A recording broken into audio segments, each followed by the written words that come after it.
Entonces, el tema de hoy es comportamiento sectario, señales de manipulación espiritual. Comenzamos con esta pregunta.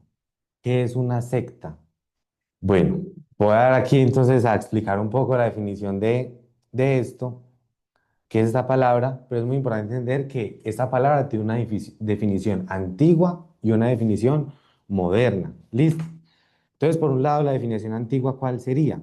Una corriente, partido, escuela o grupo dentro de una misma tradición religiosa.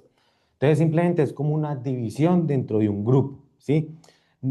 Es decir, una división de pensamiento, no necesariamente una estructura abusiva. Nosotros hoy cuando usamos esta palabra secta, generalmente es un grupo, una estructura de manipulación, de control, pero hace varios siglos esta palabra no tenía este significado, no tenía esta connotación, era simplemente una división dentro de un grupo. Entonces en la Biblia nosotros vamos a ver que se usa esta palabra secta para hacer referencia a un grupo de un pensamiento diferente, de un comportamiento diferente dentro de una misma religión. Entonces aquí vemos, por ejemplo, en Hechos 5:17, los de la secta de los saduceos. Entonces los saduceos eran una secta dentro del judaísmo, sin que necesariamente sea un grupo malo. Algunos de la secta de los fariseos, en Hechos 15:5 también. Y vemos más adelante haciendo referencia al grupo de los cristianos que estaba siendo comandado, liderado por Pablo, dicen así: hemos hallado que este hombre es una plaga, que promueve sediciones entre todos los judíos por todo el mundo y que es cabecilla de la secta de los nazarenos. Entonces hace referencia a una agrupación. Esa es la definición antigua, que no tenía ese significado, esa denotación de un grupo abusivo, ¿sí? Pero por otro lado, tenemos que la definición moderna de la palabra secta. Una secta es una estructura cerrada de control espiritual y psicológico y social, donde la autoridad se concentra, la conciencia se somete y la salida es castigada directa o indirectamente. Entonces, es un grupo cerrado que busca que los miembros se queden en ese grupo y se usan técnicas de manipulación, técnicas de control. Nosotros vemos en el diccionario de la lengua española lo siguiente: comunidad cerrada de carácter espiritual, guiada por un líder que ejerce un poder carismático sobre sus adeptos. Entonces, realmente es un líder muy persuasivo. A veces por medio del carisma, por medio de la persuasión, por medio de la retórica, manipula a las personas que están ahí para ejercer un poder de carácter espiritual. Y entonces aquí el problema que se va a tratar no es tanto en qué se cree, sino en cómo opera. ¿Por qué? Porque a veces se cree que una secta es necesariamente un grupo que tiene una creencia diferente a lo que la mayoría cree. Pero aquí vamos a analizarlo más por el lado del comportamiento, ¿sí? No tanto sobre si la creencia es correcta o no es correcta, sino más por el lado de cómo opera el grupo. Pregunta: ¿qué es el comportamiento sectario? El comportamiento sectario es el conjunto de dinámicas de control, manipulación y sometimiento de la conciencia que pueden aparecer dentro de cualquier grupo, aun cuando ese grupo no sea formalmente una secta. Es sobre cómo funciona el grupo. ¿Listo? Entonces, el comportamiento sectario son estos mecanismos, son estas dinámicas que un grupo puede empezar a tener, un grupo puede empezar a desarrollar. Puede ser cualquier grupo, ¿sí? No tiene que ser necesariamente una iglesia, una denominación, un centro de estudios bíblicos puede tener un comportamiento sectario, claro que sí. No se limita al área religiosa, puede ser una secta política, un comportamiento sectario educativo, comportamiento sectario empresarial. Entonces es muy importante entender que este comportamiento sectario no se limita netamente al área religiosa, sino que se extiende a diferentes áreas. ¿Listo?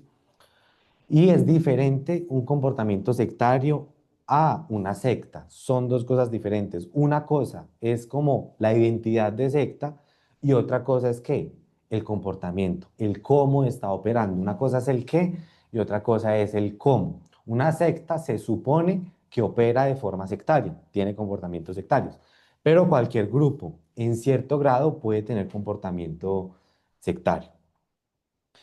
Entonces, por eso la pregunta correcta no es: ¿este lugar, esta agrupación es una secta, sí o no? No, es una pregunta bastante simple, es una pregunta bastante limitada, donde la persona quiere saber si es o no es una secta.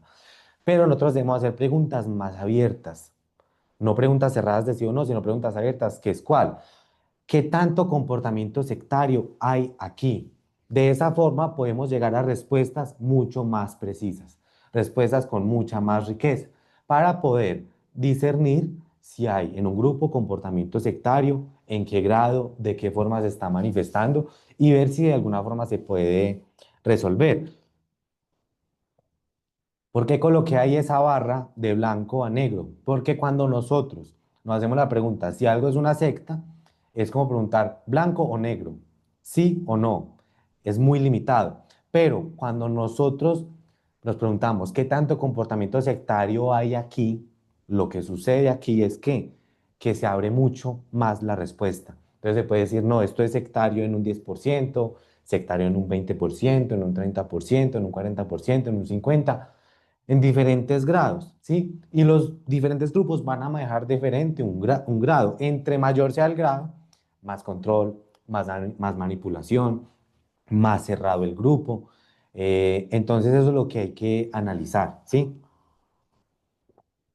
Ahora, es muy importante aclarar que si, digamos, ustedes logran identificar ciertos comportamientos sectarios en el lugar al cual pertenecen, es muy importante discernir si son comportamientos sectarios con los cuales se puede convivir, con los cuales puede haber una sana relación.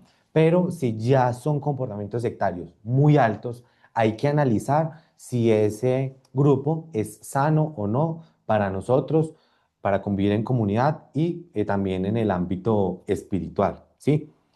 Porque uno va a una iglesia, a una denominación. Aquí vamos a hablar de comportamiento sectario, principalmente en el entorno religioso. Uno puede ir a una iglesia, a una denominación, y de cierta forma va a haber comportamiento sectario. Pero hay que analizar hasta qué punto es tolerable y nosotros estamos dispuestos a ese comportamiento sectario y si se está llevando de una forma manejable. Listo, ya vamos a analizar eso más a profundidad. Es muy importante entender que para esto es supremamente importante no juzgar según las apariencias, sino juzgar con justo juicio como enseñó Jesús. A veces uno ve un comportamiento sectario pequeñito en una agrupación y dice, no, esto aquí ya es una secta. Es muy importante analizar bien y no hacer juicios indebidos, no hacer juicios según las apariencias. ¿Y por qué estoy mostrando aquí esos colores de esta forma?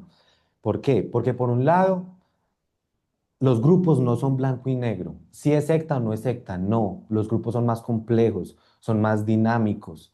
No es tan sencillo.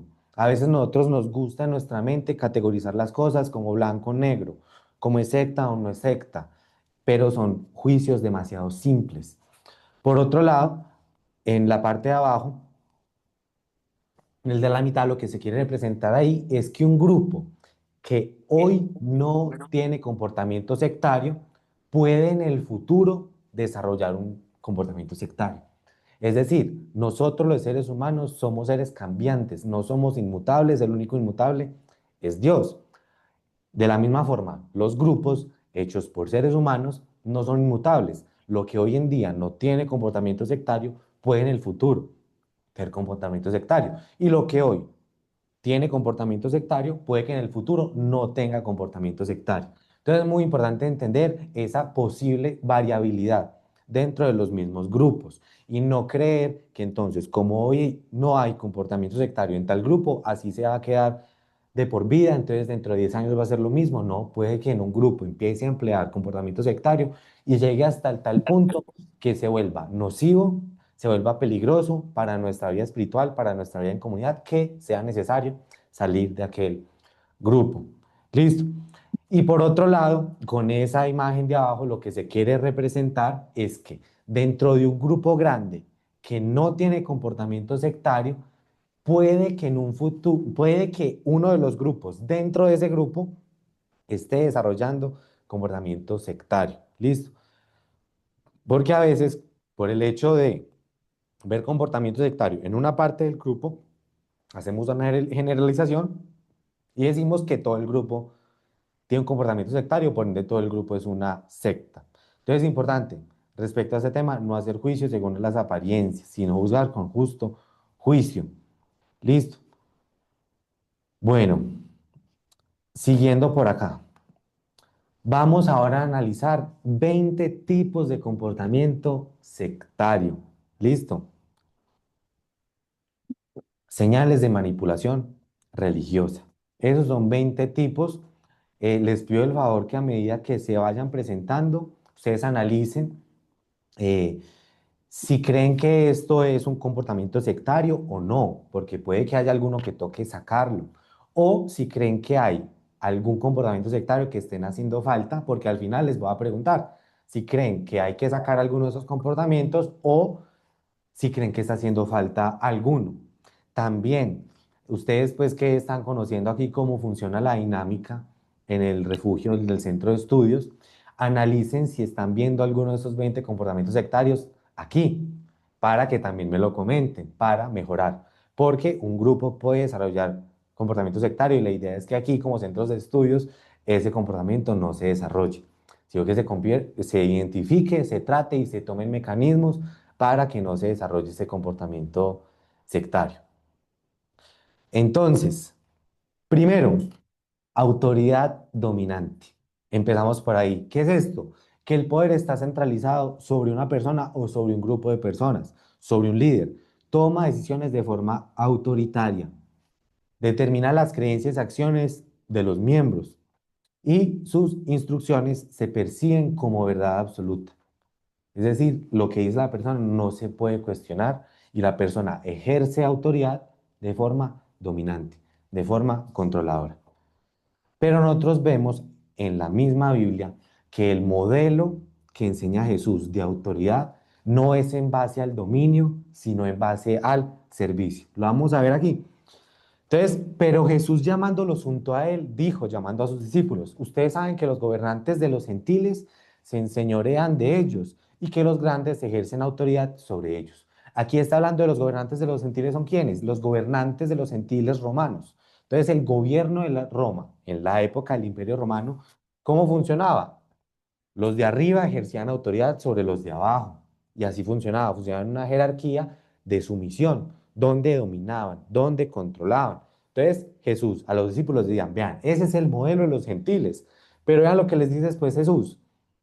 No ha de ser así entre ustedes, sino que el que quiera sino que el que entre ustedes quiera llegar a ser grande será su servidor, y el que entre ustedes quiera ser el primero será su siervo. Entonces vean que Jesús voltea el modelo tradicional de la época, que era autoridad por dominio, y lo cambia. No, es autoridad por servicio. No es sobre controlar, así como lo hacían esos emperadores romanos. Entonces la pregunta es, hoy en día, en un grupo religioso, ¿acaso ese gobierno es semejante al gobierno del Imperio Romano o es diferente? Si hay semejanzas, hay que tener cuidado porque eso es un comportamiento sectario contrario al modelo de autoridad que enseñó Jesús, que era el modelo de servicio. Entonces, ese es un indicio, ese es un comportamiento sectario, ¿sí? Ahora, recuerden, diferentes grupos, diferentes denominaciones, diferentes movimientos pueden tener de estos 20 puntos, no sé, 10, 5, 15, 20. Eso es lo que hay que analizar, porque así podemos llegar a respuestas mucho más precisas, mucho más nutritivas, un discernimiento mucho más preciso. Segundo punto, divinización del líder. Esto es otro comportamiento sectario. El líder se hace percibir como espiritualmente superior, como sagrado, como puesto por Dios, como infalible o como incluso divino. Entonces a veces sucede, no, que está caminando el líder por ahí y la gente es intentando tocarlo. La gente es intentando, sí, se adora como si fuera Dios hasta ese punto. Entonces, ¿qué es lo que pasa? En este caso, ese líder puede ejercer el punto uno, que era ¿qué? Ejercer esa autoridad dominante. Entonces, veamos que muchos de esos puntos se pueden empezar a complementar, donde cuando se diviniza un líder, entonces esa persona que está divinizada empieza a ¿qué? A ejercer un control, porque las personas ganan, le dan esa credibilidad a la persona. Y eso también es un paralelo interesante con el Imperio Romano, porque en el Imperio Romano, ¿qué sucedía? En el Imperio Romano, el emperador era considerado una divinidad. Entonces son dos cosas que se complementan y van de la mano.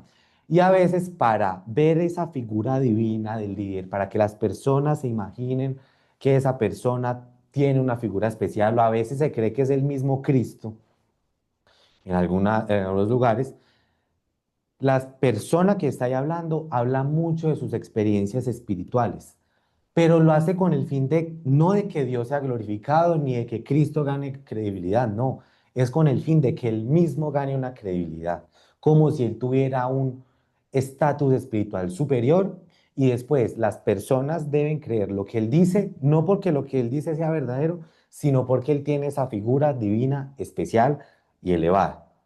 ¿Listo? Entonces vemos que eso tampoco es bíblico, porque a veces también estos líderes se presentan como un medio necesario para llegar a Dios. Pero vemos en la Biblia que Pablo le enseña a Timoteo y le dice, porque hay un solo Dios y también un solo mediador entre Dios y los hombres, Cristo Jesús, hombre, quien se dio a sí mismo en rescate por todos. Testimonio dado a su debido tiempo. Punto aquí clave. Estamos hablando aquí de tres figuras. Nosotros, Cristo, Jesús, hombre y Dios. Y entonces el mediador viene a ser Jesús. Entonces, a veces estas figuras divinizadas vienen a colocarse en esa posición de Jesús con una figura divina, colocándose como intermediarios, como mediadores entre Dios y los hombres. Pero vemos también que este comportamiento sectario no es bíblico, sino que es antibíblico. Por otro lado, también, complemento de estos, gobierno individual y piramidal. Así funcionaba también el imperio romano, así funciona también los gobiernos del mundo, en este caso sería de los gentiles, se ejerce autoridad. Este gobierno piramidal funciona muy bien para ejercer autoridad, para controlar masas, para que esas masas se sometan a una sola figura. También funcionan así que los multinivel, ¿sí? Esta estructura piramidal.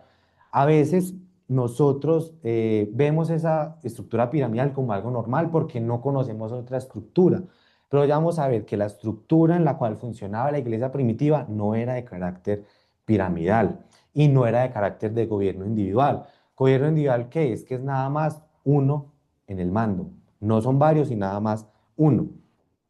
Ahora, ¿que un grupo puede funcionar bien si hay un gobierno individual? Sí, tal vez, pero les voy a mostrar aquí otro tipo de gobierno que desde mi concepción, desde mi análisis y desde lo que muestra en la Biblia parece ser más saludable que un gobierno individual. Entonces, ¿qué es esto? Que la autoridad está concentrada sobre una sola persona. El grupo se organiza con una estructura piramidal y los niveles inferiores pierden autonomía, pierden voz, pierden participación porque deben estar sometidos a la cabeza, deben estar sometidos a las jerarquías superiores en esa estructura piramidal. ¿Qué es lo que nosotros vemos en la Biblia? Vemos lo siguiente. Esto es en Hechos de los Apóstoles. Después que les designaron ancianos en cada iglesia, habiendo orado con ayunos, los encomendaron al Señor en quien habían creído. Punto aquí clave. En cada iglesia había ancianos, no un anciano. Habían varios, había un grupo, había un consejo. Esos ancianos no eran necesariamente que fueran personas de mucha edad, no, eran personas maduras en la fe, con experiencia. Entonces, esto formaba que un gobierno no autoritativo, sino de servicio de ancianos. Y ya entre ellos se tomaban decisiones importantes, entre ellos se les servían a las personas, entre ellos se enseñaban, entre ellos pastoreaban, entre ellos cuidaban a las personas. ¿Y esto por qué es importante? ¿Por qué es muy importante? Porque si un anciano empezaba a decir algo que no es, si un anciano empezaba a comportarse de una forma que no era apropiada, los otros ancianos que estaban en un mismo nivel de autoridad, en un mismo puesto, en una misma función, podían venir a corregir. Pero en el momento en el que un anciano toma un gobierno de carácter individual, ¿quién lo va a corregir? ¿Quién lo va a exhortar? Se empieza a comportar mal y ¿qué va a suceder?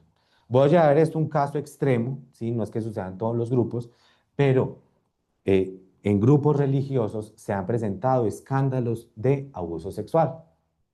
Y cuando es en un gobierno individual, ¿quién va a ir a analizar? ¿Quién va a ir a investigar? ¿Quién va a ir a supervisar? ¿Quién me va a ir a corregir? Entonces, por eso es que un gobierno de carácter individual puede prestarse para un comportamiento sectario, ¿sí? Y lo que nosotros vemos en la Biblia es que se formaban gobiernos de carácter plural, no individual. Cuarto punto, falta de rendición de cuentas. Todo esto está supremamente conectado. Entonces, los líderes no tienen supervisión ni control de su conducta, decisiones o enseñanzas. Entonces, el líder actúa y hace, y bueno, ¿y esa persona qué? Está sola.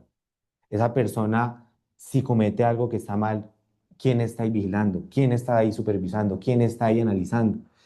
Y esto qué es lo que normalmente tiene que suceder. Hay alguien a la cual la persona le debe estar rindiendo cuentas, alguien que esté por encima, alguien que esté ahí cuidando, alguien que esté ejerciendo una disciplina, así como un papá ejerce disciplina sobre un hijo, como una mamá ejerce disciplina como un hijo. Puede ser por personas que estén por encima o personas que estén al mismo nivel, pero cuando es una persona que está por debajo en una estructura, es muy difícil que se preste una rendición de cuentas. Entonces nadie cuestiona sus acciones y no hay mecanismos de corrección dentro del grupo. Ese es un punto importante porque también en este caso de los ancianos, no necesariamente tienen que ser los ancianos que dan la corrección. Ya vamos a ver que pueden personas que no son ancianos dar la corrección. Ahora, a veces se cree que, vamos a suponer, voy a usar aquí el ejemplo de pastor. Hay un pastor aquí en la ciudad y tiene una supervisión, tiene alguien que lo está vigilando y esa persona está en Estados Unidos. Venga, ¿cómo se va a supervisar? No, que es que la supervisión es que ellos tienen una llamada una vez a la semana. No funciona. No funciona, ¿por qué? Porque la otra persona no está pendiente aquí, viendo qué está enseñando, viendo cómo se está comportando, viendo si hay quejas de parte de los miembros. En caso de que haya un caso de abuso sexual, un caso de robo de dinero, ese pastor conectado con la supervisión de Estados Unidos no va a venir a decir, ay, es que yo robé dinero, es que yo abusé sexualmente, no. Entonces, es muy importante que sea una supervisión presente. ¿Listo? Por otro lado, bueno, este es el texto que explica. Aquí está hablando Pablo a Timoteo, no admitas acusación contra un anciano, a menos de que haya dos o tres testigos. Entonces, si un anciano se le está acusando de algo malo, que hayan dos o tres testigos de lo que está sucediendo. Ahí, ¿quién puede acusar? La persona que sea. Puede acusar a otro anciano, puede acusar a alguien que sufrió porque ese anciano se comportó mal.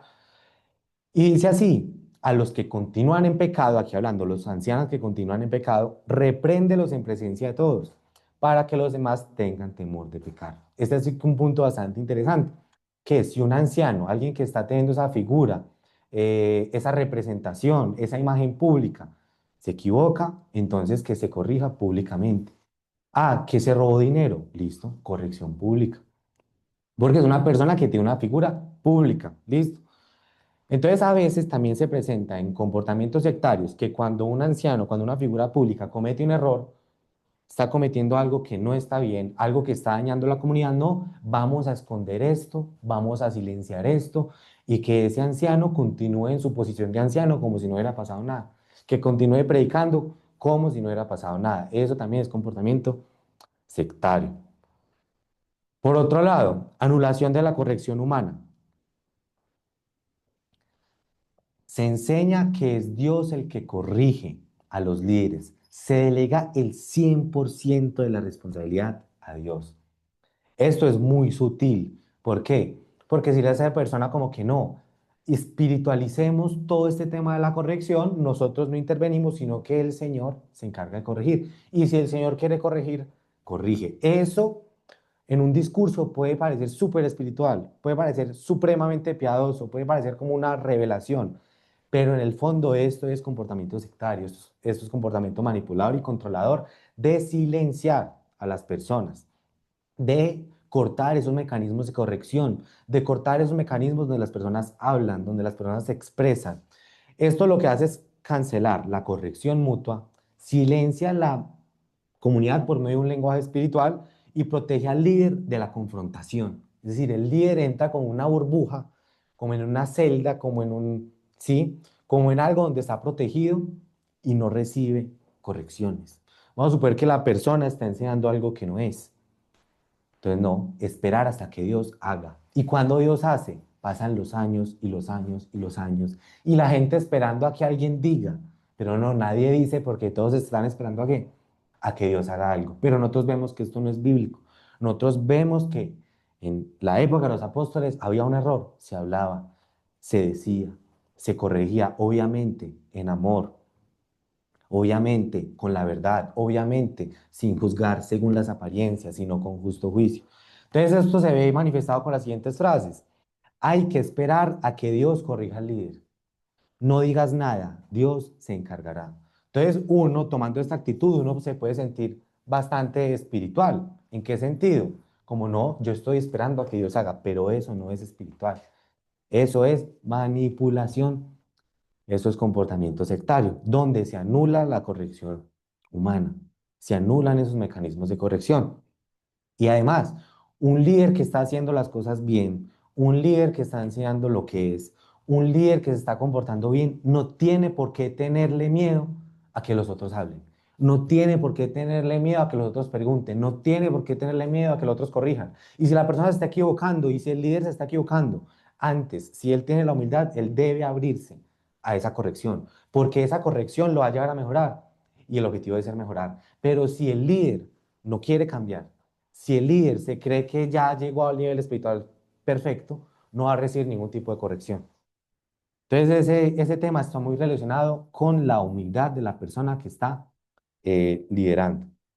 Si una persona tiene la humildad para liderar, se abre a mejoras, a escuchar consejos, a escuchar correcciones. Si no, va a empezar a cortar esos mecanismos y va a enseñar que no, que es Dios el que corrige.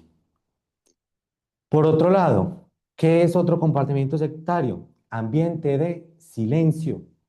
Se persigue que cuestionar, opinar o expresar dudas es un acto de rebeldía y un acto de rebeldía en contra de Dios. Entonces, en este comportamiento, lo que se hace es que se desvirtúan las preguntas examinadoras y retóricas. No se le fomenta a la gente que pregunte, no. Usted nada más escuche. Y si va a preguntar, que no sea pregunta de este estilo, que ya voy a explicar qué son preguntas examinadoras y retóricas, que tienen el objetivo de mostrar errores en lo que se está diciendo. Voy a explicar esto. ¿Por qué? Porque se pueden categorizar las preguntas en tres tipos. Hay más. Se puede categorizar de formas diferentes, pero eso es con el propósito de explicar. ¿Listo? ¿Qué es una pregunta? Se puede. Pregunta informativa, pregunta examinadora y pregunta retórica. ¿Qué es la pregunta informativa? Es una pregunta que busca información porque la persona no sabe algo. Entonces la persona no sabe algo y simplemente ¿qué hace? Pregunta. ¿Por qué? Porque tiene la duda. Hay otro tipo de pregunta que es pregunta examinadora. Es una pregunta de poner a prueba. No nace de la ignorancia, no, sino del deseo de poner a prueba una afirmación. Listo, ya vamos a ver ejemplos de esto. Y la otra es la pregunta retórica. Es una pregunta que no busca información, porque la persona no está buscando información, la persona no tiene la duda, de hecho puede que hasta sepa la respuesta, sino que el propósito de la pregunta es exponer una incoherencia, una tensión o una contradicción. Entonces, por medio de una pregunta, una persona, solo planteando la pregunta, puede mostrar que lo que la persona dijo es una contradicción. Entonces, vamos a ver aquí ejemplos. Pregunta informativa. ¿Qué significa esta palabra en el griego? La persona no sabe, simplemente está preguntando. Entonces, las preguntas generalmente en comportamiento sectario es aceptada, pero ya las otras preguntas son mal vistas.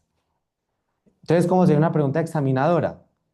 No nace de la ignorancia, sino del deseo de imponer a prueba una información. ¿Cómo sería? Esa sería una pregunta examinadora. Si se enseña que Jesús es cosustancial con el Padre, que eso sería parte de la doctrina de la Trinidad, ¿en qué texto está escrita esa formulación exacta? No es que la persona tenga la duda como tal, sino que por medio de esa pregunta quiere examinar algo que se acabó de decir, algo que se acabó de enseñar, ¿sí? Y el otro tipo es la pregunta retórica. Por ejemplo, si está escrito que algunos apostataron de la fe, ¿cómo se puede sostener que la salvación no se pierde? Entonces está ahí el predicador enseñando y diciendo, no, la salvación no se pierde. Y aparecen unos textos donde dicen, no, es que personas apostataron de la fe. Venga, ¿cómo así?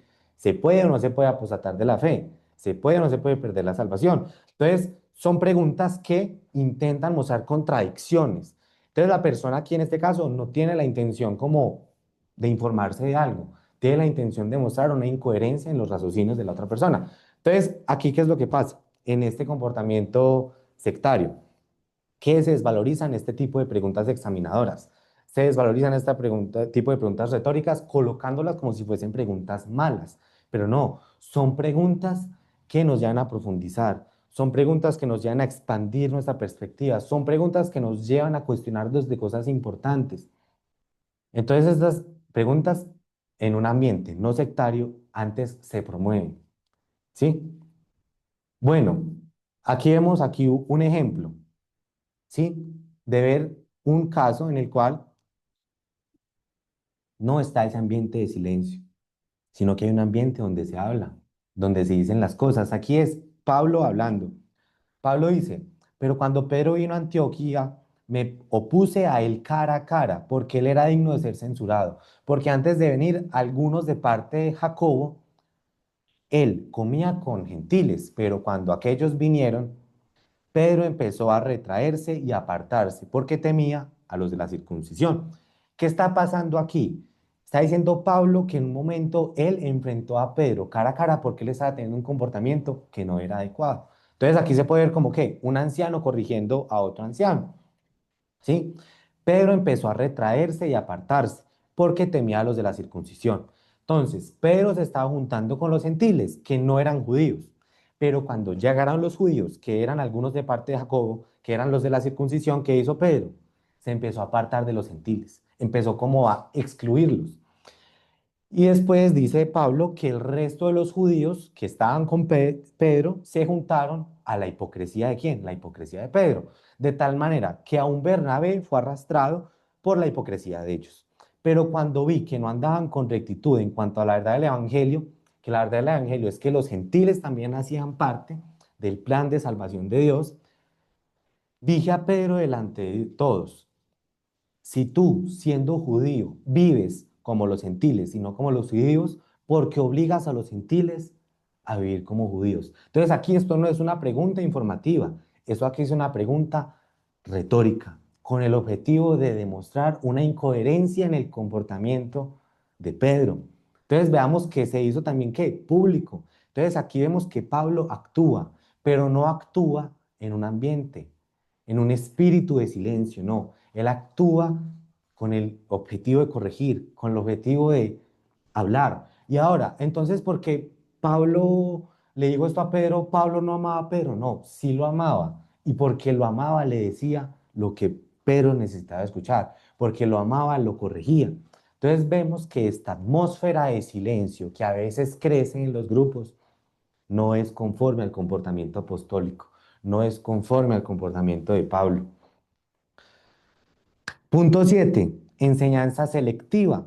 Ojo, ¿esto qué sucede acá? Solo se enseñan los textos que están a favor de la ideología, a favor de la visión, doctrina o grupo. Es decir, se enseñan siempre los mismos textos. No se enseñan textos difíciles o que contradicen aquella ideología que aquel grupo tiene.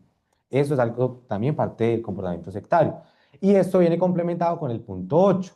¿Cuál es el punto 8? El punto 8 es torcer el significado de textos bíblicos. Se tuerce la interpretación de textos bíblicos que no encajan con la doctrina o la visión del grupo. Entonces, el grupo tiene una doctrina, el grupo tiene una visión. Y entonces, cuando se leen esos textos que están en contra, se tuercen los textos para nosotros poder seguir con nuestro pensamiento, para nosotros poder seguir con nuestra doctrina, para nosotros poder seguir con nuestra ideología. Eso hace parte también del comportamiento sectario. Y entonces aquí, ¿qué se hace? Se descontextualizan textos para demostrar, entre comillas, que las creencias del grupo también eran creídas por los apóstoles de Cristo. Entonces, el grupo tiene un tipo de creencias y no son de la enseñanza apostólica, no hacen parte del cristianismo primitivo, no hacen parte de las enseñanzas de Pablo. ¿Qué es lo que hace? Se toman ciertos textos de la Biblia, se tuercen esos textos para demostrar que lo que la denominación está creyendo hoy es lo que los apóstoles creían en la época, cuando en realidad no se hace. Y esta técnica se llama proof texting. A veces también se presenta de la siguiente forma. Se toma un versículo allí, un versículo acá, un versículo acá, un versículo acá, se hace como si fuese 1 más 2 más 3 más 4, se suma, se hace una mezcolanza y se usa eso para demostrar una doctrina que es totalmente inventada, que no hace parte del texto en su contexto. Entonces, eso hace parte también del comportamiento sectario. Punto 9. Suspensión de la interpretación personal.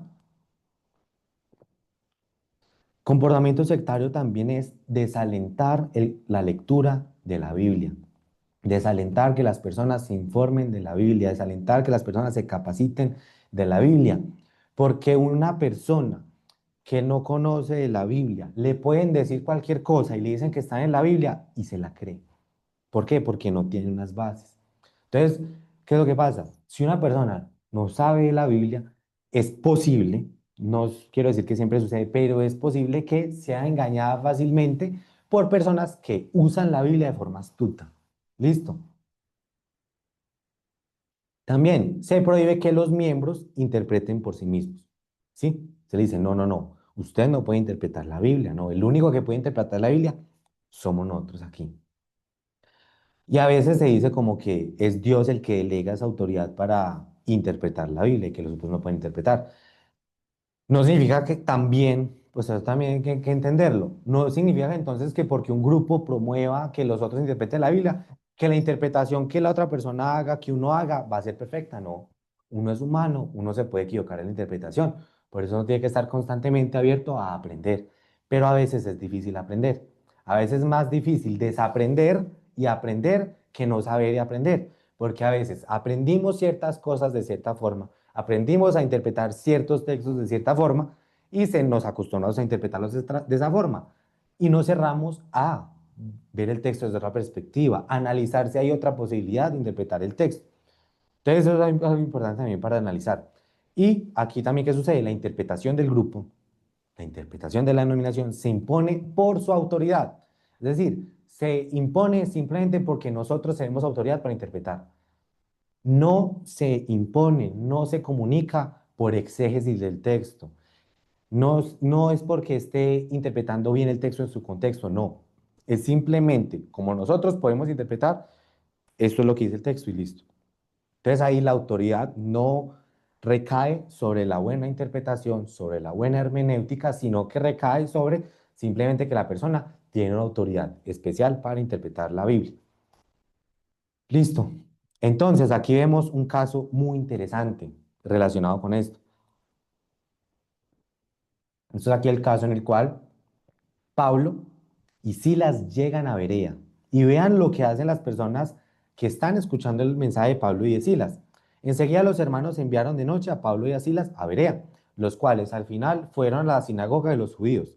Estos eran más nobles que los de Tesalónica. Entonces estos eran judíos en la sinagoga y eran más nobles que los judíos de donde de Tesalónica. No quiere decir que los de Tesalónica no fueran nobles, sino que esos eran más nobles. ¿Y por qué eran más nobles? Pues recibieron la palabra con toda solicitud, escudriñando diariamente las escrituras, Antiguo Testamento, para ver si estas cosas eran así. Es decir, Pablo y Silas llegaron con el mensaje. ¿Con cuál mensaje? El mensaje de Jesús.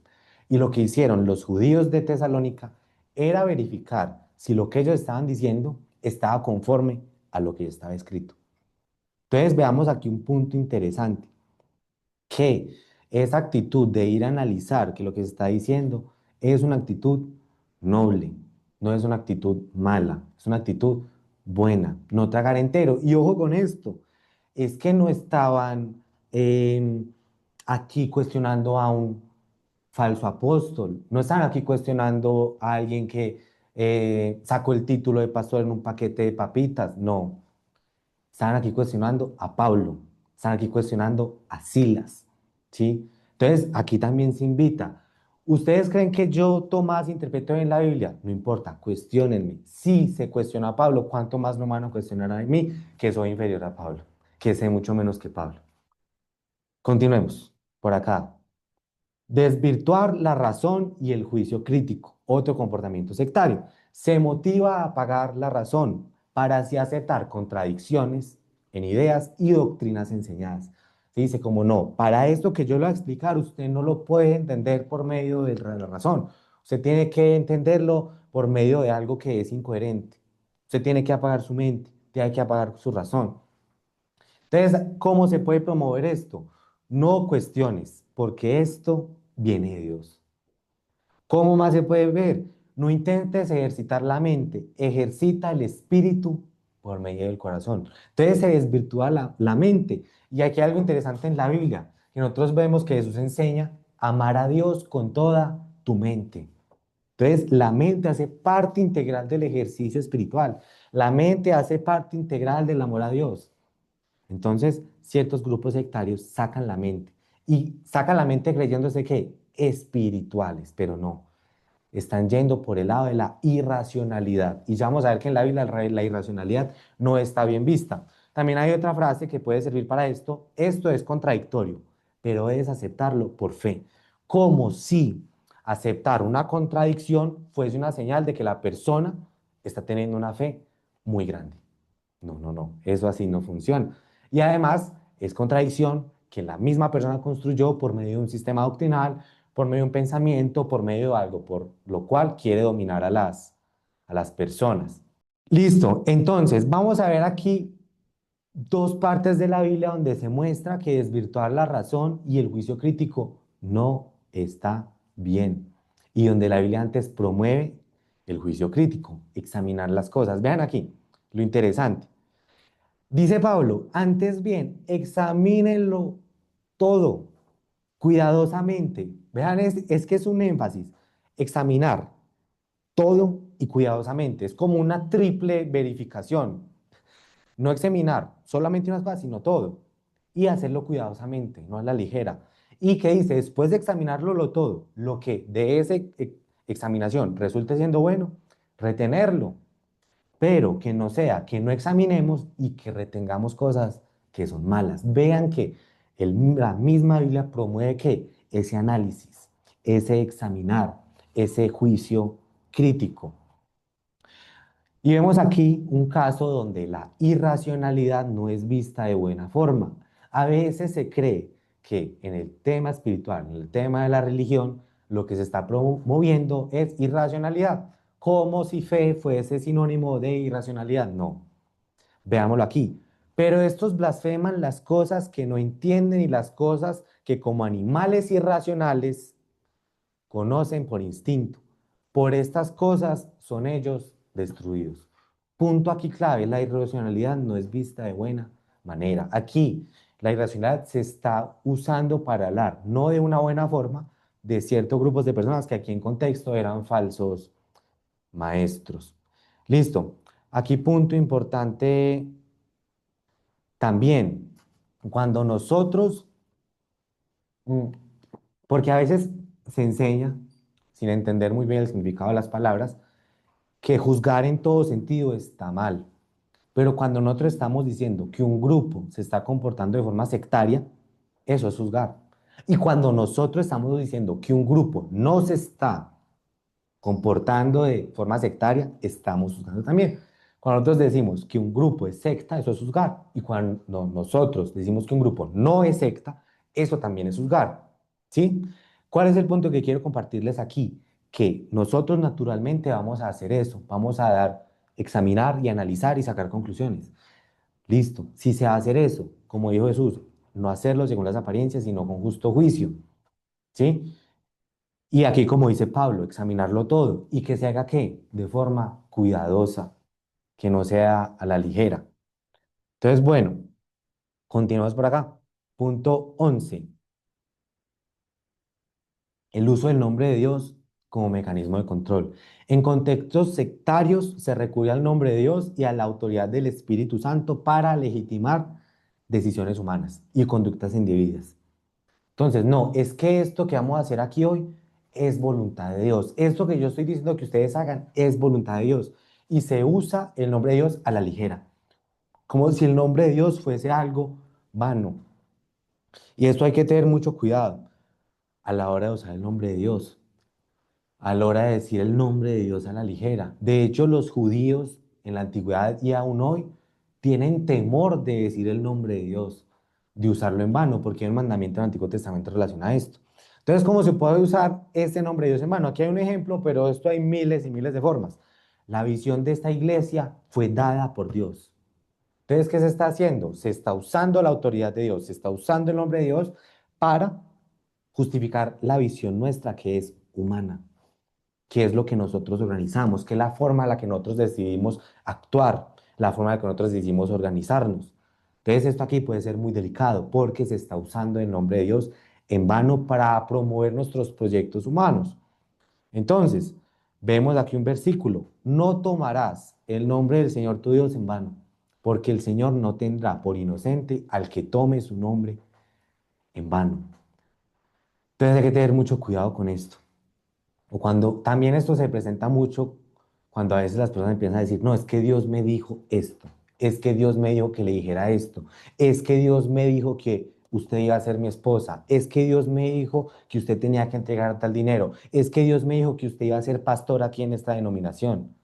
No, si Dios no lo dijo, hay que quedarnos callados, hay que quedarnos callados.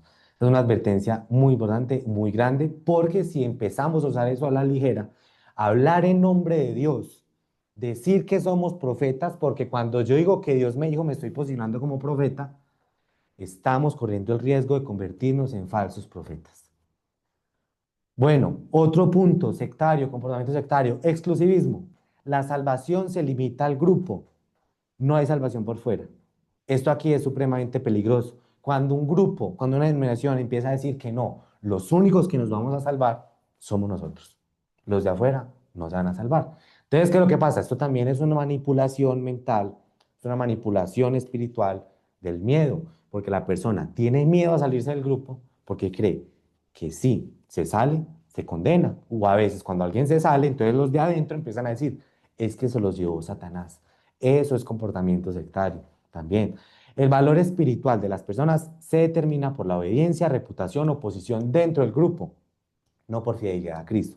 Entonces a veces se empieza a creer que a medida que la persona crece en una estructura jerárquica dentro del grupo, entonces la persona empieza a adquirir un nivel espiritual superior. Entonces aquí ya se empieza a mezclar las cosas y se empieza a creer que un título, que una posición de apóstol, de profeta, de pastor, de lo que sea, de diácono, de presbítero, es como si ese título en sí mismo le diera a la persona una autoridad espiritual, de una forma mística, de una forma mágica. Veamos aquí que ese exclusivismo no es bíblico. Ese exclusivismo no hace parte del carácter de Dios. Ese exclusivismo no hace parte del plan de salvación de Dios. No tiene sentido que hoy se pare un grupo a decir, es que por fuera de aquí no hay salvación y que todos los que están afuera no se van a salvar. Veamos aquí, esto es Hechos, Nuevo Testamento. Entonces Pedro tomó la palabra y dijo, ciertamente ahora entiendo que Dios no hace acepción de personas, sino que en toda nación que le teme y hace lo justo, le es acepto. Aquí, ¿cuál es el contexto?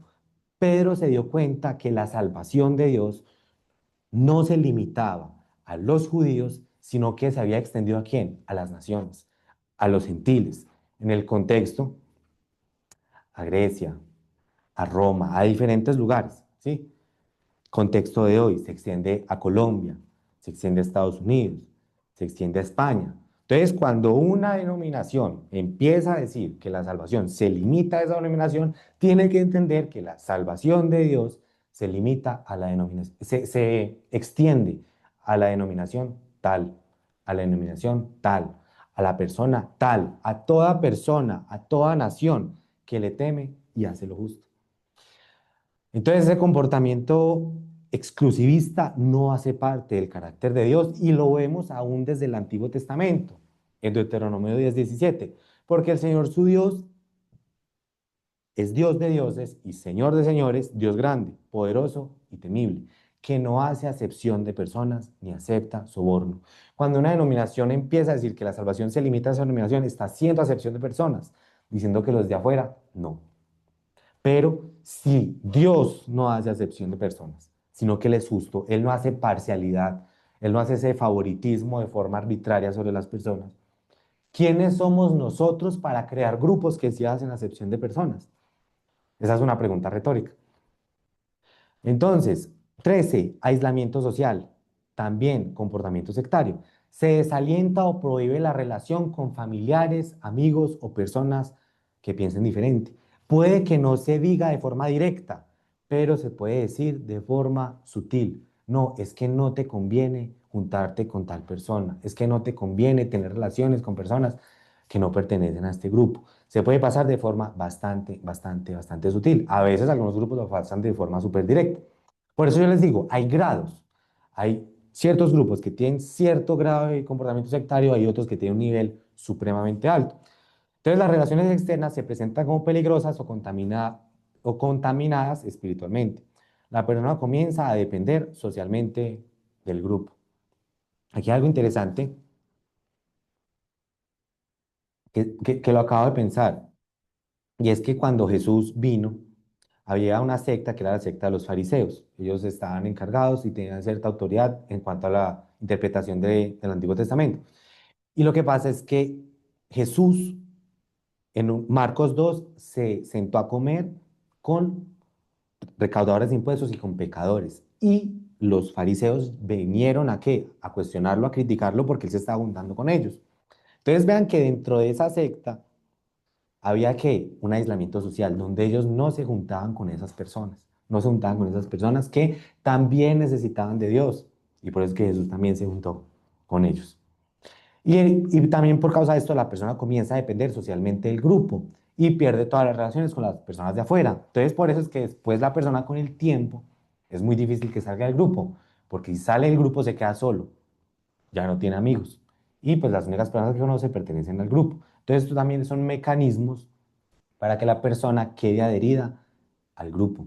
Pero ya vamos a ver que este comportamiento tampoco es bíblico. Véanlo acá, exactamente.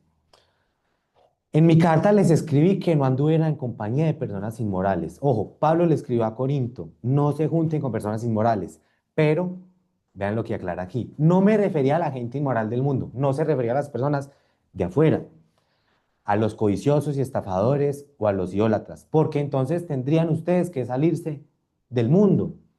Entonces, ¿qué es lo que pasa aquí? Algunas denominaciones están promoviendo que las personas no se relacionen con personas de afuera, no tengan amigos de afuera, pero entonces en ese caso, ¿qué es lo que está promoviendo esa denominación? Que la persona salga del grupo, que la persona no se relacione.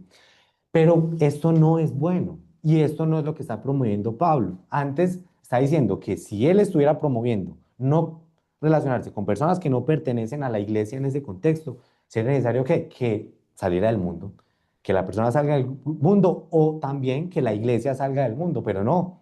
Dios dejó la iglesia en el mundo. De hecho, Jesús oró en Juan 17, te pido que no los saques del mundo, sino que los guardes del mal, si no estoy mal. No lo tengo aquí tan fresco, pero dijo algo así parecido. Sino que en efecto les escribí que no anduvieran en compañía de ninguno que, llamándose hermano. Entonces aquí ya vemos que era lo que quería decir Pablo. Es una persona inmoral o avaro o idólatra o difamador o borracho o estafador. Con esa persona ni siquiera coman. Entonces aquí ya es diferente. Si alguien se dice creer en Cristo, pertenecer a una denominación en específico, ser hermano en Cristo y esa persona está teniendo ese comportamiento que es nocivo tanto para la iglesia, para la denominación como para la sociedad, no se junten con ella. ¿Por qué? Imagínense ver una agrupación que supuestamente está llevando el mensaje de Cristo, está llevando un mensaje de amor, de paz, de santidad, de justicia, y está lleno de personas que son estafadoras, personas que son inmorales, personas que son avaras, no tiene sentido. Esto lo que va a terminar haciendo es que es traer reproche sobre el nombre de Cristo y sobre el nombre de Dios. Entonces, por eso es que se dice que estas personas tienen que salir del grupo, no se deben juntar con estas personas. Y también porque puede contaminar el grupo. Entonces, voy a dar aquí un ejemplo. a veces en los púlpitos se ve gente estafadora, sí, hay que decirlo así, gente estafadora, que usa la Biblia para estafar y sacarle gente a las personas. ¿Qué es lo que hace? Las personas de afuera, que no son cristianas, ven estos grupos y dicen, no, eso de Jesús es un chiste, eso de Dios es un chiste. Entonces aquí vemos que los grupos de Dios, los grupos de Cristo, deben alejarse de este tipo de personas, ¿sí? Pero aquí en ningún momento se está enseñando que eh, las personas que hacen parte de esos grupos no deben relacionarse con personas que no hacen parte del grupo. Eso ya entraría en comportamiento sectario. Ahora, aislamiento informativo, supremamente relacionado. Restricción del acceso a fuentes externas de conocimiento, interpretación o enseñanza. También sucede mucho que no, nada más se puede escuchar lo que enseñamos aquí. Nada más se puede enseñar, escuchar lo que está en esta denominación, los libros que nosotros tenemos. Porque los otros no tienen revelación, porque los otros tienen un mensaje contaminado. Esto también es comportamiento sectario, donde la persona puede llegar hasta el tal punto que si cree que va a otra iglesia, si cree que va a un centro de estudios bíblicos, que cree que si escucha otra predicación por internet, hasta el punto de escuchar una canción que es de otra denominación, la persona cree que le está desobedeciendo a Dios.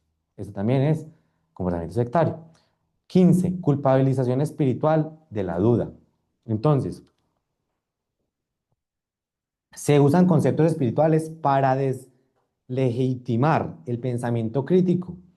Entonces, el desacuerdo es interpretado como incredulidad, inmadurez espiritual, rebeldía espiritual. Entonces, la persona que no está de acuerdo, las personas ahí presentes que ven la persona en desacuerdo, creen que la otra persona está en desacuerdo porque es un incrédulo, porque no es lo suficiente maduro espiritualmente o porque es un rebelde espiritualmente. Se puede ver con estas frases.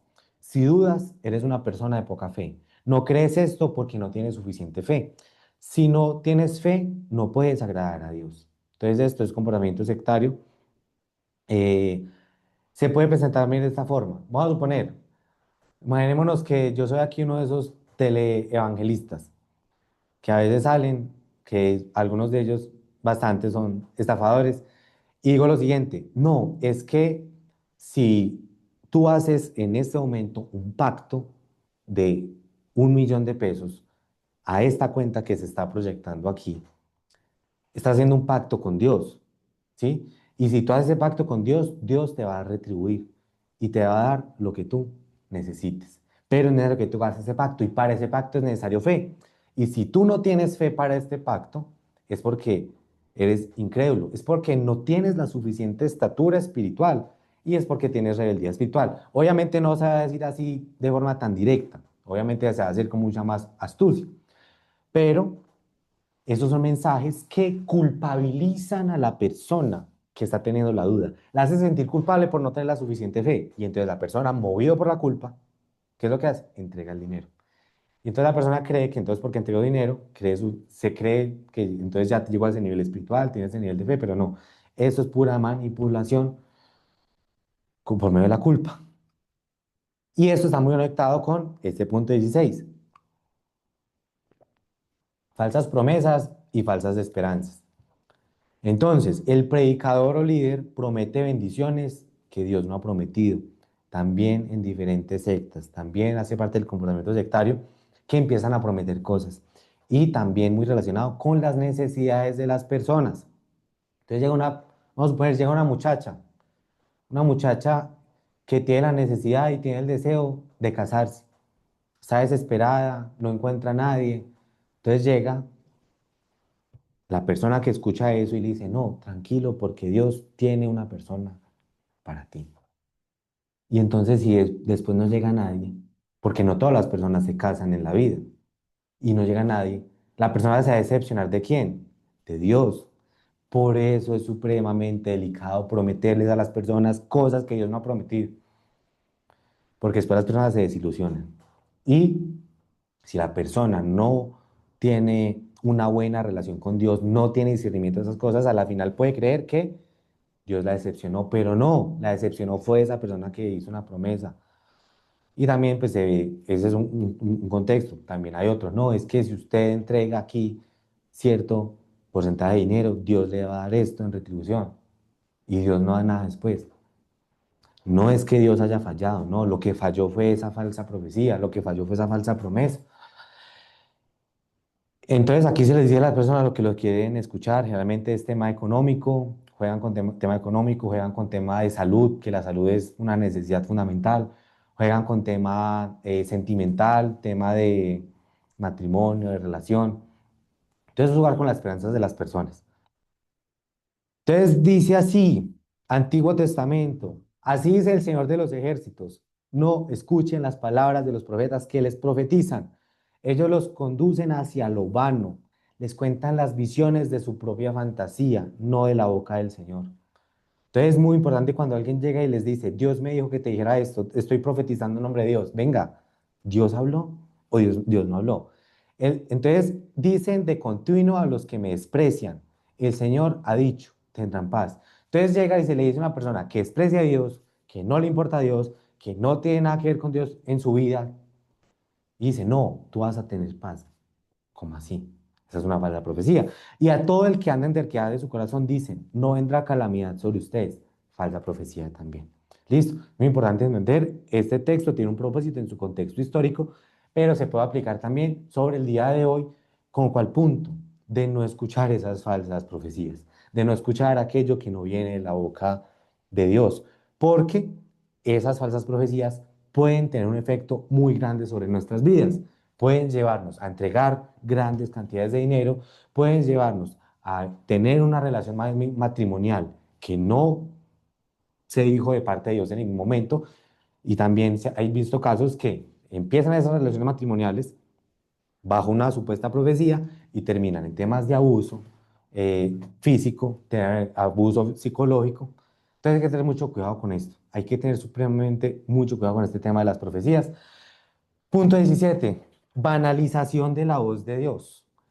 Ojo, se divinizan las palabras del líder, sacralización del discurso del líder. Entonces, cuando la persona está predicando, cuando la persona está enseñando, se le da una divinización, como si las palabras estuviesen en un nivel espiritual superior, como si hubiese un respaldo de Dios místico, especial, mágico, una unción especial en las palabras.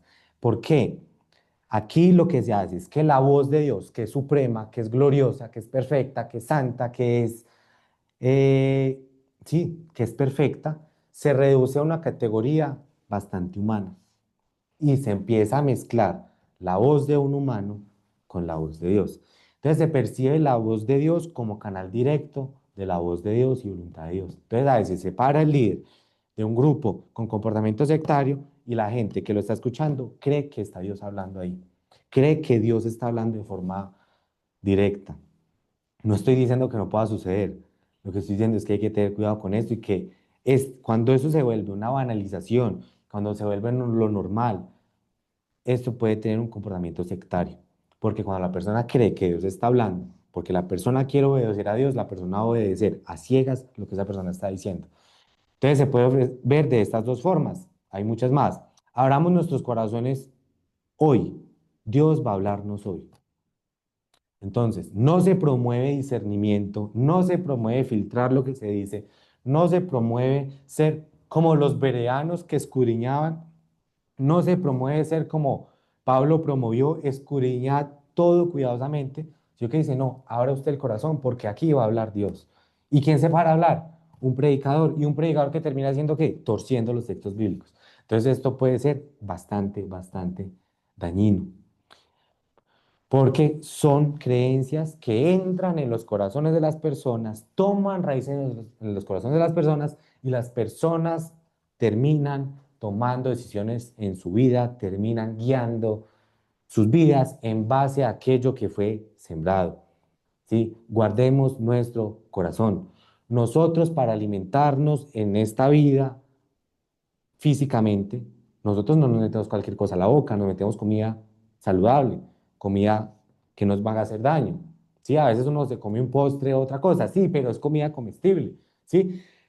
Hagamos lo mismo con la comida espiritual. No nos metamos al corazón cualquier cosa, como dijo Pablo, examinad todas las cosas, examinad todo cuidadosamente y retener lo bueno, lo malo, lo que no es de Dios, lo que es engaño, lo que viene con manipulación, rechazarlo. Punto 18. Confusión entre Cristo, Dios y la iglesia.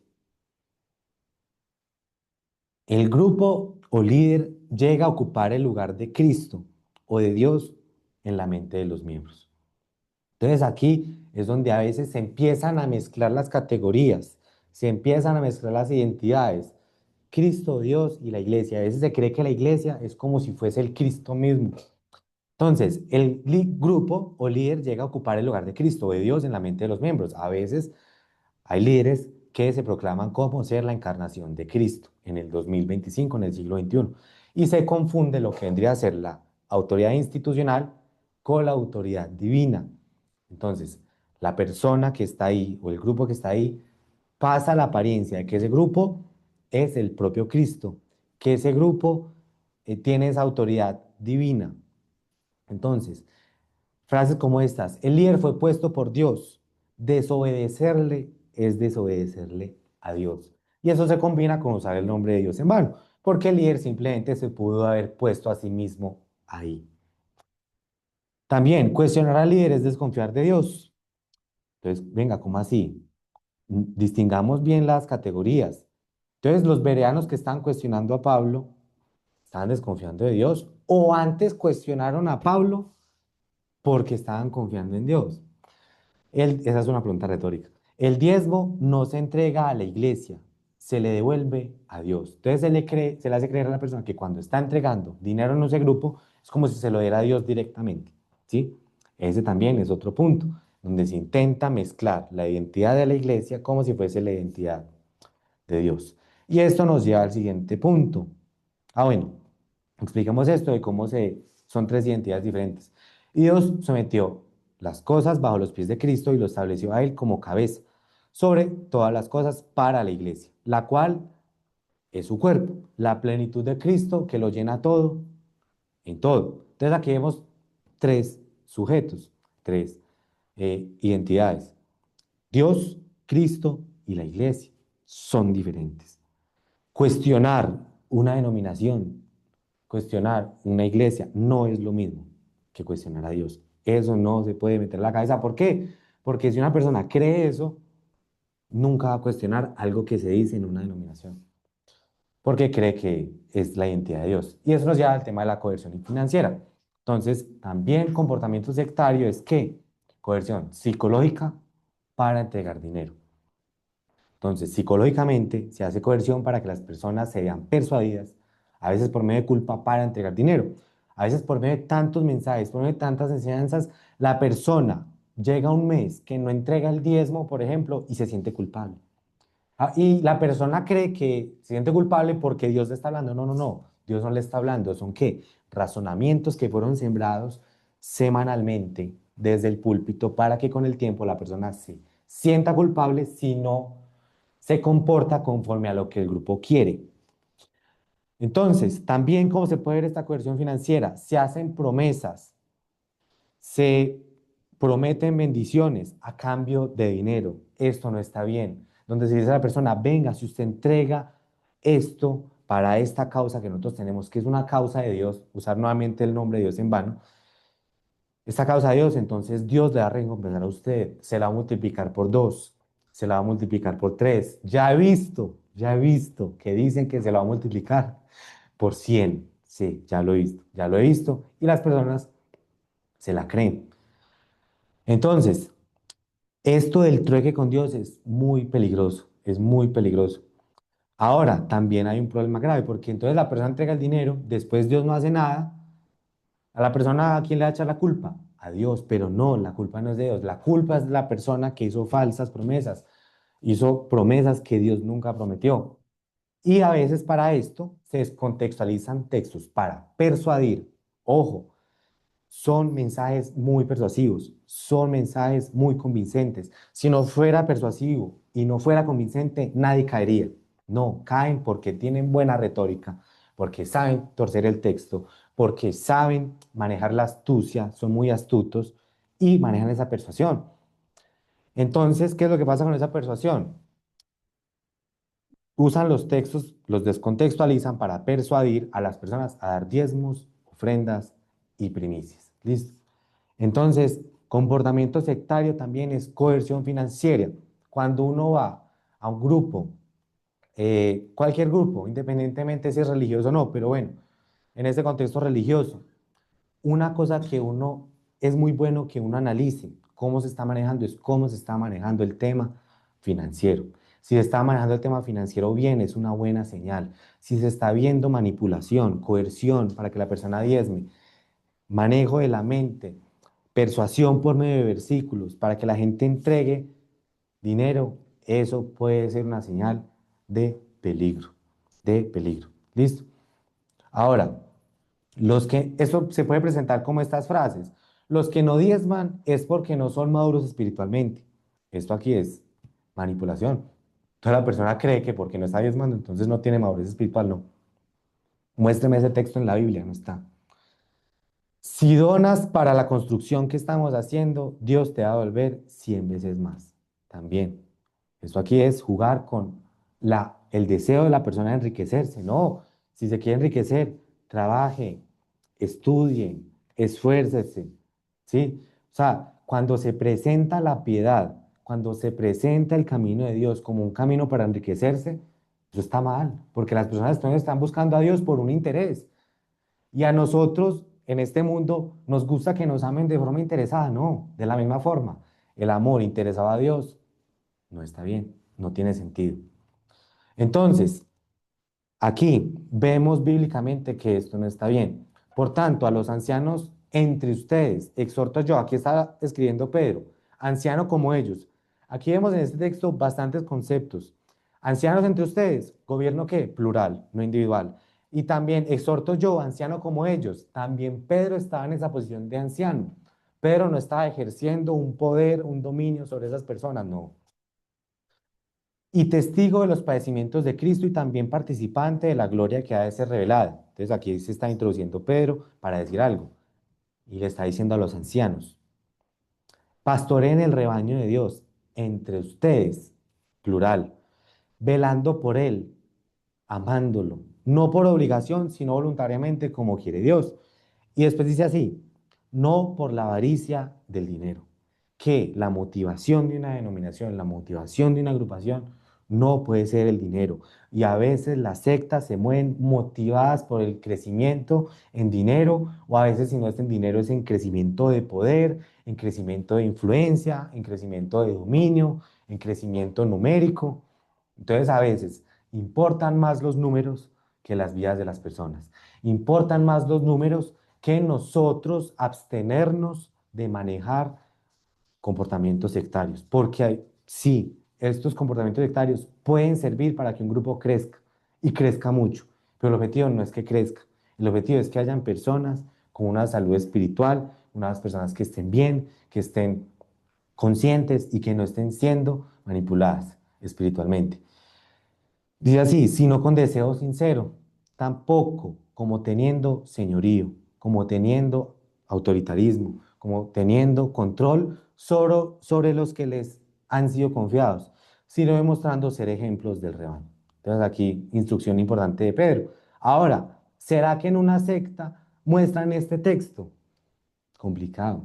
Tal vez no, tal vez lo oculten. O si lo muestran, lo pasan por encimita o lo tuercen, que es relacionado con lo que les estaba diciendo ahorita, porque estos son textos bíblicos que combaten el comportamiento sectario y quieren mostrar, quieren fomentar una comunidad saludable. Bueno, aquí para el punto 20 es importante hablar del el gnosticismo.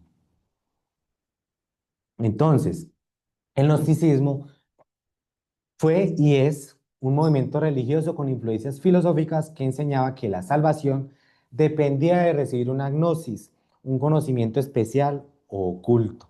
Y aquellos que no recibían ese conocimiento especial, que en otras palabras, que no estaban de acuerdo con esas revelaciones, entonces no estaban salvos porque no habían recibido esa gnosis. Y solo los iniciados, solo los iluminados accedían a este conocimiento completo. Los demás eran considerados profanos. ¿Cómo se comportaban y se agrupaban los gnósticos? Y aún lo hacen hoy. Las enseñanzas no se evaluaban racionalmente, bíblicamente, no. Se asumían como reveladas directamente por lo divino, por medio de esa gnosis, por medio de esa iluminación. Generaban círculos cerrados que se separaban de quienes no compartían la gnosis, un comportamiento sectario, como no, ustedes no tienen esta gnosis que nosotros adquirimos porque estamos salvos, no, entonces ustedes no hacen parte de nosotros. Los que hacen parte de nosotros son los que tienen esta gnosis, los que tienen este conocimiento secreto, los que tienen esta revelación. Y esto, infelizmente, este comportamiento gnóstico se puede replicar en el contexto cristiano. Se puede replicar. ¿En qué forma? La pertenencia al grupo y la salvación se vinculan a aceptar mentalmente una formulación doctrinal específica, como si la salvación dependiera de dominar un conocimiento. Es decir, formulemos unas doctrinas, formulemos unos conocimientos, los que están de acuerdo con esto están salvos. No, ese no es el modelo bíblico. Eso sería replicar una estructura de carácter gnóstico. Nosotros vemos que la salvación en el modelo bíblico está muy relacionado no solo con la mente, sino también con el comportamiento, con la transformación de vida. Entonces, ¿qué es lo que pasa? Por este nuevo comportamiento también sucede que, ¿qué? Ah, no, tenemos unas doctrinas y estos otros tienen otras, y como estas doctrinas son las que nos dan la salvación, entonces nos separamos de los que no están de acuerdo con estas doctrinas y se empiezan a dividir y a dividir y a dividir, creyendo que las proposiciones, que las doctrinas tienen un lugar fundamental, un lugar por encima de la práctica, por encima del amor, por encima de la fraternidad. Y entonces, como no están de acuerdo con nuestras formulaciones, nuestras proposiciones, ellos no son cristianos, ellos son herejes, ellos no están salvos. Eso también es comportamiento sectario. Entonces, ¿qué es lo que pasa aquí? Conclusiones teológicas que no son textuales, o que son irracionales, a veces que son contradictorias, se aceptan como revelación divina, duplicando el patrón gnóstico, copiando el patrón gnóstico de una élite iluminada. Entonces esto también causa división, como que nosotros que tenemos el conocimiento sí somos y los que no tienen este conocimiento no son. Y es importante entender que los apóstoles y los padres de la iglesia combatieron este gnosticismo en los primeros siglos. Entonces, ¿qué es lo que pasa aquí en el punto 20? La salvación reducida a conocimiento doctrinal exclusivo. Quienes no adoptan la enseñanza oficial son considerados fuera del grupo o incluso no cristianos. Este aquí es un punto clave y este aquí puede herir mucho comportamiento eh, sectario que nosotros mismos tenemos porque yo ya he tenido este comportamiento sectario, pero analizarlo para mí fue difícil. Entonces, ¿cómo funciona? Si no aceptas esta doctrina, no estás salvo. Si no aceptas la forma en la cual nosotros formulamos filosóficamente, semánticamente esta doctrina, no estás salvo. Y eso ahí es replicar el comportamiento gnóstico. Entonces, se pasa del vivir a Cristo, del practicar a Cristo, del practicar lo que Cristo enseñó, de obedecer a Cristo, de seguir a Dios, de conocer a Dios, de tener una experiencia con Dios, y se pasa a un plano metafísico de proposiciones, de formulaciones teológicas, de formulaciones filosóficas, como si aceptar esas formulaciones filosóficas fuese la garantía de la salvación. Pero no, no es la garantía de la salvación. De hecho decía Santiago, ¿crees que Dios es uno? Haces bien, hasta los demonios creen y tiemblan. ¿Crees que Jesús es el Hijo de Dios? Hasta los demonios creen y tiemblan. O sea, afirmar proposiciones, aceptar proposiciones, en eso no consiste la salvación. Ahí estaríamos entrando en un comportamiento gnóstico de la salvación. Entonces, resumiendo, estructura de poder, autoridad dominante, divinización del líder, gobierno individual y piramidal, falta de rendición de cuentas, Anulación de la corrección humana, ambiente de silencio. ¿Qué más? Enseñanza selectiva, torcer el significado de los textos bíblicos, suspensión de la interpretación personal, desvirtuar la razón y el juicio crítico, manipulación espiritual, usar el nombre de Dios para justificar lo incorrecto, culpabilización espiritual de la duda, banalización de la voz de Dios, falsas promesas y falsas esperanzas, del aislamiento social e informativo, de la identidad, salvación y dinero, exclusivismo, confusión entre Cristo, Dios y la Iglesia, coerción financiera y salvación reducida a conocimiento doctrinal exclusivo. Como si para uno poder estar salvo, tener una relación con Cristo, tocaría tener una teología perfecta. Y les digo, no hay persona con una teología perfecta. No hay persona con una doctrina perfecta. Entonces, bueno, sí, ese es el punto. Entonces, ¿cuál es el punto aquí también? A veces estos no van a operar de forma individual, a veces operan de forma unida, a veces operan en un colectivo y estos dos cooperando juntos en un mecanismo puede ser un sistema de control muy fuerte, en el cual las personas entregan sus vidas, quedan ahí sumergidos, entregan sus carreras, dejan de trabajar, diferentes cosas y quedan ahí sumergidos en un pensamiento, en una ideología, en un control. Entonces, es importante capacitarse en eso, observarlo y analizar, porque uno a veces puede estar siendo controlado por estos mecanismos, por estos comportamientos de grupo. Recuerden que les dije, obviamente en un grupo uno siempre, casi siempre va a haber algún tipo de esos comportamientos.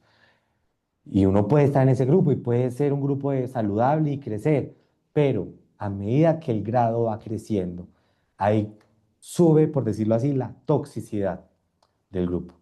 Entonces, ¿consideran que falta algún comportamiento sectario? ¿Consideran que hay que corregir o quitar alguno de los comportamientos sectarios explicados? El comportamiento sectario también distorsiona la imagen de Dios. Importante, importante, importante. Se presenta otro Jesús, un Jesús diferente al de la Biblia, un Jesús diferente al que Dios resucitó, un Jesús diferente al Mesías. Eso yo creo que es bastante importante. Otro Jesús. Buen punto, buen punto. Claro que sí. Cualquier cosa, igual, me pueden comentar. También si ven que aquí en el refugio se está manejando algún comportamiento sectario, coméntenlo y miramos a ver cómo se puede resolver, cómo se pueden crear mecanismos, dinámicas para evitar eso y que pueda ser un grupo de crecimiento, de entendimiento, de profundización. Y bueno, de hecho, pues también parte de cómo está organizado es con el propósito de evitar esos comportamientos. Bueno, conclusiones. Diferencia entre secta y comportamiento sectario. Es diferente una secta y es diferente un comportamiento sectario. Es como una conciencia más amplia ver comportamiento sectario. A veces nosotros calificar como blanco y negro a veces es muy limitado. Es mejor que mirar como un grado de sectarismo, un grado de comportamiento sectario. Es importante discernir con cuidado para no hacer juicios apresurados según las apariencias, ¿sí? Y que no todo comportamiento sectario en un grupo significa entonces que toca salirse, no, no necesariamente. Depende del grado. Y también la importancia de conocer este tema para tener grupos y comunidades saludables. A veces las personas desarrollan y viven y promueven comportamientos sectarios, pero no son conscientes que eso es un comportamiento sectario.